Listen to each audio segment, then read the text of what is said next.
Welcome to Keep What You Earn, your judgment and jargon-free zone for entrepreneurs of all levels.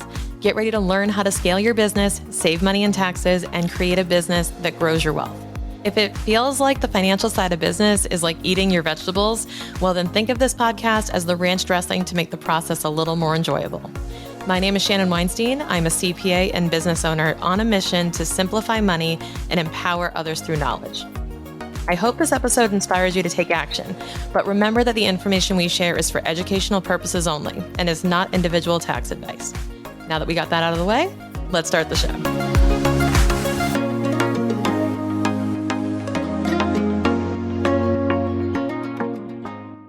I think all of us as business owners desire to have an exceptional customer experience for our customers. And we all strive for that. But very few achieve it, obviously because by definition, it's exceptional. So therefore, probably an outlier. But I think that we miss the mark and we live below our potential of customer service a lot of the times in the interest of processes, efficiencies, and the way it's usually done. So I want to shatter a few myths here about how to create an exceptional customer experience. But I also want to make it clear that you don't have to sacrifice, all of your processes and all of your standardization and structure and scalability in the name of customer service. So that we do this dance where we say everything either needs to be automated and efficient and driven by systems, but then you kind of lose a little bit of that touch. You lose a little bit of that humanity. You lose the customer service special feeling of customization and feeling like they are unique. And it becomes challenging.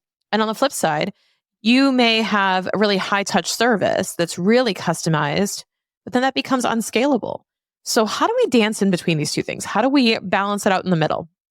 And I'm going to share some tips with you that I think will reframe how you can implement a better customer service experience without sacrificing that scalability. So let's dive into that.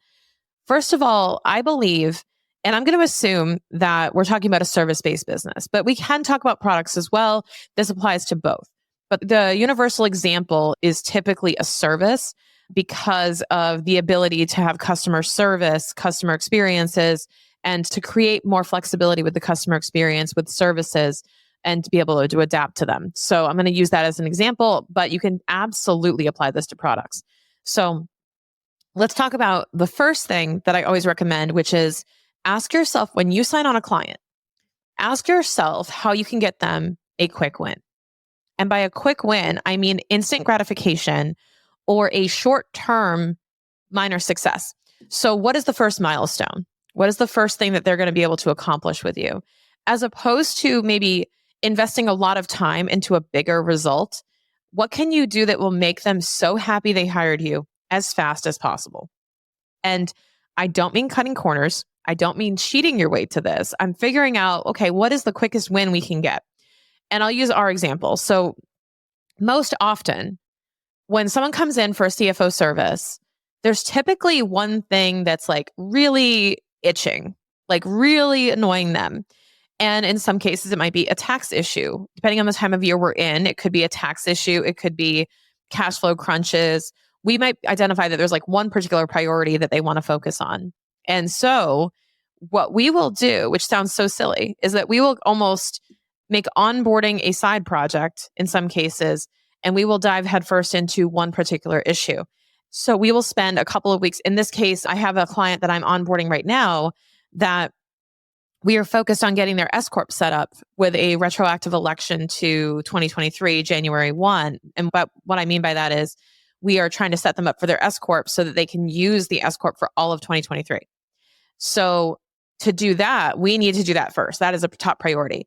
But it will save them between 20 and 30 grand in taxes. So we're like, yeah, F onboarding. Let's get this done first for them. And we can get this done in a week. Given the right resources, we could get this done in a week, maybe 2 weeks. So the key here is what is the quick win? What is the quick little punch that you can get for them that makes them go, oh my God, I'm so happy that I hired you guys. And I understand that transformation takes a while. A lot of things take a while.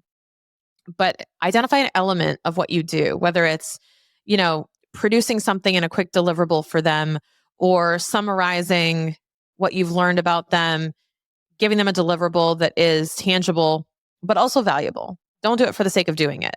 But how can you deliver them a quick win of value in a short period of time and basically have them so grateful they hired you and build that momentum? So number one is quick wins. Number two is you have to listen and anticipate the problems and inconveniences your customer will face. So let's talk about like hospitality type services, things like that too. I always think of exceptional customer service. I go to like Ritz-Carlton, I go to certain restaurants, I go to certain service-based businesses because that's the most memorable for me as a customer. And I think about what are the anticipated problems or inconveniences that they will experience. I'm going to use the most like obvious, and this is not exceptional at this point, but it just came to me, which is when you're eating at dinner and they bring over like the warm, wet towel to wipe your hands off with. I always go, oh, that's nice. I always think about that and say, oh, that's a nice touch. I know a lot of restaurants do that now, but what you have to keep in mind is like, what are the ways that you could insert into your process something that will make them go, oh, that's a nice touch, you know? And this kind of goes along with, I have another one with attention to detail after this, but I think attention to detail and anticipating problems and inconveniences is key because you don't know, like your solutions create other problems, if you will. Let's look at this example. Let's say you are running an Airbnb in a nice destination and you realize that your Airbnb is kind of elevated on a mountaintop. You got great views, right? But it's a good solid like mile and a half down the mountain to get to the grocery store. So could you in your service offer like a daily delivery of groceries from the store? Like one of your concierges will drive down there, pick up what you need and drive it up to the house. Or could you offer some type of service where you'll take them down or drive them around a little bit that you get, X number of hours of a van for a day when you're staying in this house.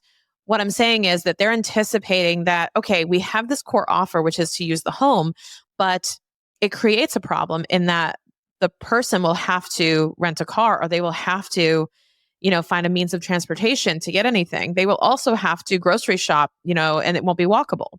And they'll have to be able to bring stuff home. How could we eliminate that problem for them? And then you will become the preferred provider because you just made it so convenient.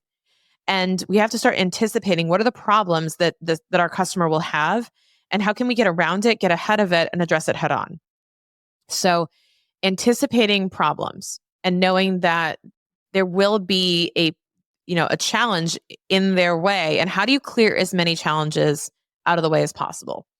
So kind of that. I've mentioned this on one of our previous episodes about the what could go wrongs that I used to do in auditing days. And we would have these things called what could go wrongs. We would have to think of everything that could get in the way of success. Everything that could get in the way of success for our clients in terms of their transactions. But I want you to think about this for your clients in terms of their experience. Like what could get in the way? What could go sour? What could go sideways or wrong? How do you account for that? And how do you get over that as a business? Now, the next couple that I'm going to go through are specifically going to be challenged for how impractical they may be. So I'm going to dive into these, but I want to address the thing I mentioned at the front of the episode, which is that these things are not designed to be scalable. It's not designed to be scalable. It's designed to be memorable. And I think memorable precedes scalable because you're never going to be at the point where you need to scale until you can create something memorable and be able to grow it. So I think instead of focusing on scaling, this is my biggest message to you entrepreneurs, is to instead of focus on scaling so much or using the word scaling to describe what you're doing, focus on growing your presence, growing your brand, growing your message, growing your customer base, whatever it may be, growing your bottom line, and then worry about scaling it. Now, you do want to be building processes, yes, but I think that there's a way to create a scalable version of what you're doing and be able to deliver on it. So the next couple that I want to go through are do the unexpected. And my favorite piece of advice, which I have to shout out to Nick Harder for giving me. Nick gave me this advice 3 years ago, and it has sat with me ever since. Everything I do, I think of this. And it's do what isn't scalable until it isn't scalable. I love that. And This is something that counters a lot of what entrepreneurs are told. And they say, do the things that are scalable. Yes, but not too soon. Because while it's just you, this is your opportunity to build a relationship, to build a brand, to be one-on-one, to be in the thick of it with your customer and to listen. And if you are already outsourcing some of these functions, if you're already trying to create processes around this where you can step away, then you're going to be missing out on a lot of the things that you need to be hearing, in my opinion. So doing what isn't scalable until it isn't scalable. I'm going to tell you one thing that I do, or multiple things that I do where this applies. Number one, if you're texting me right now, and my link is going to be in the show notes. If you're texting me, my number is 860-609-6374. And you can text me anything really. But if you text me the word daily, I'm sending out daily mindset tips and business strategy tips to help get you into a CEO mindset. We're calling it the daily CFO. And you just text me the word daily and you'll be getting it. Or weekly, if you want to just come on Mondays and get these tips with the rest of us. But we'll be texting you. And if you text me, I will text you back. It is me. It is not my team. It is not a robot. It is nothing. And it will never be those things. It will never be a robot. It will never be a robot texting you back. I promise you. If I get to the point where I need a robot to text you back, I'm not texting. Okay? Like, that's the point. The point is that you're texting Shannon, not that you're texting a robot. If you want to text a robot, I'll get a chat bot or something. But the whole point of it is to create a connection. And if you're outsourcing connection, what the hell are you doing? Then you're not connecting. That's my opinion. So I think creating an optimal and ideal customer service experience means sometimes it means you got to show up. You got to be the one to connect. You got to be the one to deliver. You got to be the one on the front lines actually texting the customers. And while I don't advocate for that all the time, it's so counterintuitive because I always tell my clients, like, you shouldn't be responding to every customer inquiry. I think there's a balance. I think that there's a bit of like a filtration that can happen with customer inquiries, customer service requests, and so on that you're not expected to answer as the founder. But I think that when there's an opportunity to make an impression, when there's an opportunity to ask a question, to get insights, to connect with people and build a relationship, especially strategic ones, you've got to show up at the table. You have to start showing up. You can't be outsourcing every piece of communication, especially with your clients and customers, because they're the most important. And I have this philosophy that if you have too many customers to be able to talk to them, then you probably have too many customers, or then you are an owner and not an operator, and there's nothing wrong with that. A lot of people want to be business owners and not operate the business or not have them be the face of the business. But what I'm talking about is if you're trying to build a business online based on relationships, based on connection, and based on building a personal brand, you can't be outsourcing that stuff because that's part of the personal brand. But I also think that building a personal brand is going to be key going into this next era of entrepreneurship. And I think that, it depends on what your goals are. But I truly believe in doing what's not scalable until it isn't scalable and to do the unexpected for customers. So when you go above and beyond for a customer, they will remember that. I'm not saying make it a habit and part of your process, but I think that if you can allow yourself to go above and beyond, it will make a huge difference. Now, here's an example of it. I think it was Ritz-Carlton. I think it was. I'm going off of my memory here. But they have, I think it was them, that they give their staff a budget to wow the customer. So let's say, I'm making this up completely, but let's say you find out that the customer loves a certain type of wine. Maybe they buy a bottle and they put it in the room and it's kind of like, oh my God, how did they know?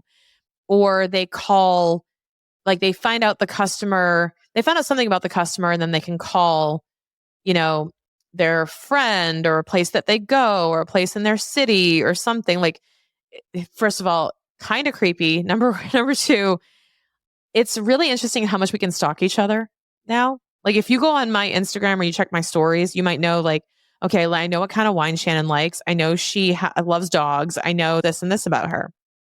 And you may know enough about me to know what you could possibly get me as a gift. And actually, Courtney, my COO, she does this. She looks up our clients and she's like, this person seems to like this. I think I'm going to get them this as a welcome gift. And, she does a little bit of stalking, which is super fun. And although for some, especially past generations, this might be invasive or weird, I feel like we have this data available to us, and this is a really big opportunity to wow people if you can customize the experience to the extent possible. And I think it also always starts with asking the right questions, gathering the right data, and being able to use that effectively. So I want to touch on something I brought up earlier, which is, Shannon, you just said, do what's not scalable. But how do I make that a process? Like, how do I turn what's not scalable into part of my process?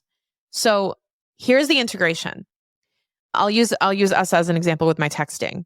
So I write and send out all the text messages. I do. I will respond to you if you text me, but here's how I've systematized it. In our SOP, we are putting in there that this is when Shannon writes the messages. This is how they go out. And then Shannon will check her community text message, will say once a day. And, I'll respond with voice notes. Like, that's the process. So it's a question of, okay, that will take on average 15 minutes a day, maybe, depending on what I get back. It's really not that big a deal. 15 minutes a day is nothing for me to be able to respond to stuff, or, it's the time. I'm not doing it at the same time, by the way, but it's the time of a bathroom break. Like, if you took a 10 to 15 minute bathroom break during the day and you go, instead of that, by all means, use the bathroom. I'm not saying that, but I'm saying if you took the same amount of time and you added one mental slot into your day for an extra bathroom break, that's all the time you're adding. So I want you to understand the minutia and how low of a time commitment this is to do something like that. And the point being, you can do what's not scalable. And if it does become hours and hours a day, now you have another system at play. Like, now you probably have an offer. Now you probably have something that you can grow into. If y'all start texting me every single day and it becomes unbearable where I'm spending 2 hours a day responding to text messages, well, guess what? That's now going to be a paid service. So that's exactly Nick's advice, was do what's not scalable until it's not scalable. And this scenario is a perfect example, because that would be the point at which it's not scalable. Because now I will have to create a paid offer. Now I'll have to allocate time. Now my team will have to support me in it. But that would be the indicator it's not scalable anymore. So until you hit that point, I want you to stop planning ahead for what's going to go wrong if you continue to do this and you try to wow your customer. And I want you to instead think of, how can I wow my customer to the point where I literally can't anymore? Like, what will that point look like? How do I support them until then? And what is the positive impact I want to have happen? What does success look like if I do this? Because I think if you can plan it out right and you set the intention, it can be very successful. So I would say, chase an exceptional customer experience. By all means, do not people please, do not scope creep your way out of this. That's not what I'm saying. I'm saying create and wow your customer experience to the nth degree. So you're creating something memorable that is worth telling people about.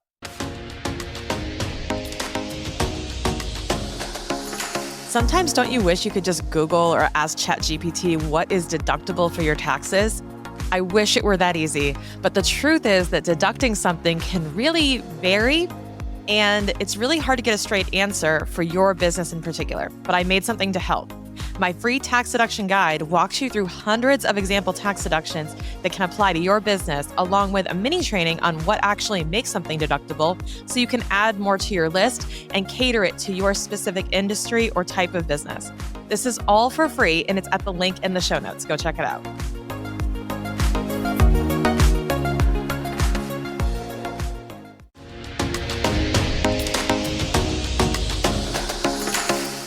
Thank you so much for listening. If you enjoyed this episode, please leave a rating and review on your podcast platform. This small action goes a long way for podcasters to get our message heard by more business owners just like you. Be sure to check out the show notes for links to information about our guests and ways to get in touch with me. We'll see you on the next episode.